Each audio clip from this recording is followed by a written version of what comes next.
Welcome learners of this course. Today we are going to know about communication skills, voice modulation and verbal cueing. When we think about becoming yoga teachers, we often focus on postures, alignment, breathing techniques and sequencing. These are important, but once you stand in front of real learners, one skill becomes the foundation of everything else. That is communication. Communication is the foundation of all things required to be a good yoga teacher. A yoga teacher is not only demonstrating movements, a yoga teacher is guiding bodies, calming minds, building trust, and creating a safe learning experience. If you want to become an entrepreneur and open your own yoga studio, your communication will become your identity. Students may forget the exact sequence you taught, but they will remember how you made them feel. So in this session, we will understand three important areas: communication skills, voice modulation, and verbal cueing. In this segment, firstly, we are going to know about why communication matters in yoga teaching. A yoga class begins before the first asana. It begins the moment a student enters your space, hears your voice, and feels your presence. It happens as a teacher. When you first enters any classroom, before any teaching happens, your student enters your space, hears your voice, and feels your presence. In this space, the communication should start. Good communication helps you do four things. First, it creates trust. Students must feel that they are safe with you. Until and unless your students are feeling safe with you, a good communication will not take place. Secondly, it should create clarity. They must understand what to do, when to move, when to breathe, and when to stop. This clarity should be provided by a teacher to the student. A student should know what to do, when to shift, when to breathe, and when to stop. Thirdly, it creates confidence. Many beginners feel shy or unsure. Your words can encourage them without forcing them. It happens with all of us. When we first attend our lecture in any classroom, when we start any business for the first time, we feel inconfident. So, in this situation, as a teacher, it is your utmost duty to make your students very much sure, and your words should be encouraging, rather it should not sound forcing. Fourth, it creates connection. In a studio business, people return only for yoga. They return for the experience. As a yoga entrepreneur, your teaching voice becomes part of your brand. A calm, clear, respectful teacher builds long-term credibility. In the next part, we are going to discuss core communication skills for yoga teachers. The first communication skill is clarity. Avoid giving too many instructions at once. For example, instead of saying stand straight, lift your chest, rotate your shoulders, engage your thighs, tuck your tailbone, breathe deeply, look forward, break it down, say, stand tall, feel both feet grounded, relax your shoulders, breathe naturally. Simple language helps student stay present. The second skill is warmth. A yoga class is not a military drill. Your tone should not sound harsh or impatient. Warmth does not mean being overly sweet. It means being welcoming, steady, and respectful.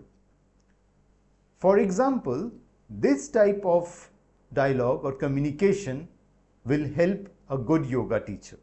Take your time, move within your comfort, rest whenever you need. These words give permission. Permission creates safety. The third skill is observation. Communication is not merely speaking. It is also watching, observing. Look at your students. Are they holding the breath? Are they confused? Are they pushing beyond their capacity? A good teacher adjusts communication based on what the class needs. As a good teacher, you should always observe your students are performing well or not, whether they are confused because it is their first day, first time. So you should observe this type of signs. The fourth skill is non-verbal communication. Your posture, facial expression, hand gestures, and eye contact matter. If you look tense, students will feel tense. If your movements are rushed, students may rush too. Stand with stability. Demonstrate with awareness. Smile gently. Use your hand to show direction clearly. In this segment now, we are going to talk about voice modulation. Very important section in this session. Voice modulation means using your voice with intention. Your voice should not remain flat throughout the class. A yoga teacher uses the voice like a musical instrument, sometimes soft, sometimes firm, sometimes low, sometimes energetic. There are four main voice qualities a yoga teacher must develop. The first is volume. In a small studio, you do not need to shout. In a larger hall, you must project your voice. Projection does not mean screaming. It means speaking from the diaphragm with steady breath. The second is pace. For relaxation practices, speak slowly. Leave pauses. For dynamic flows, your pace can be slightly quicker but never rushed. For example, during Surya Namaskar, your instructions must match movement and breath. Inhale, raise the arms, exhale, fold forward, inhale, lengthen the spine, exhale, step back. This type of dynamic flows, your plays can be slightly quicker, but it should not sound rushed. The third is tone. Your tone should match the teaching movement. For grounding, use a calm tone. For correction, use a respectful tone. For energizing, use a brighter tone. For meditation, use a softer tone. The fourth one is pause. As a teacher, you should also need to know when to pause. Silence is also teaching. Do not fill every moment with words. After giving an instruction, allow students to experience it. For example, say, close your eyes, notice the breath. then pause. That pause gives the learner space to feel. Now, in our next part, after modulation, we will know about verbal cueing. Verbal cueing means guiding students through words. A good cue tells students what to do clearly, safely, and at the right time. There are different types of cues. The first is a breath cue. For example, inhale, lengthen the spine, exhale, soften the shoulders. Breath cues help students connect movement with awareness. The second is an action cue. For example, press your feet into the mat. Lift the chest gently. Bend the knees slightly. Action cues tell students what physical movement is needed. The third is an alignment cue. For example, keep your knee in line with your ankle. Relax the neck. Lengthen through the crown of the head. Alignment cues reduce injury risk.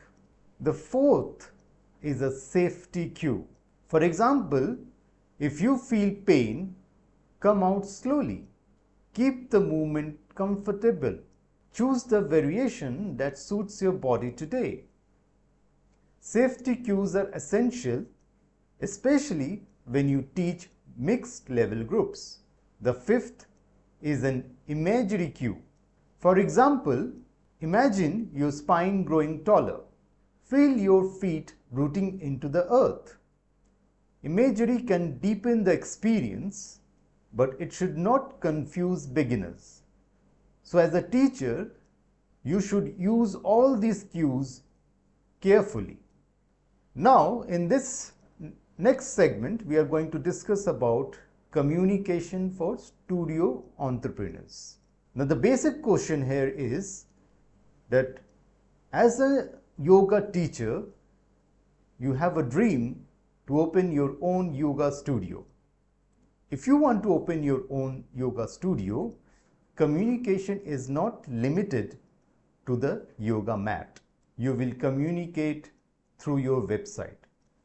And today, we see that all the yoga entrepreneurs have a great website where they have sections about their own yoga studio, what they do, what type of yoga they provide, whether therapeutic, whether any type of issues related. So in this website, you should showcase your performance, what you do. Then, as a yoga entrepreneur, you should have social media posts. You should communicate through various social media posts. You should have your own Instagram profile. You should have your own Facebook page.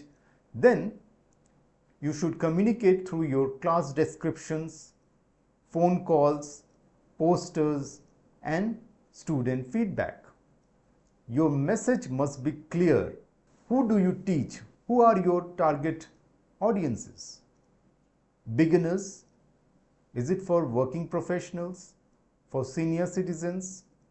Women? Children? Or for any other therapeutical groups?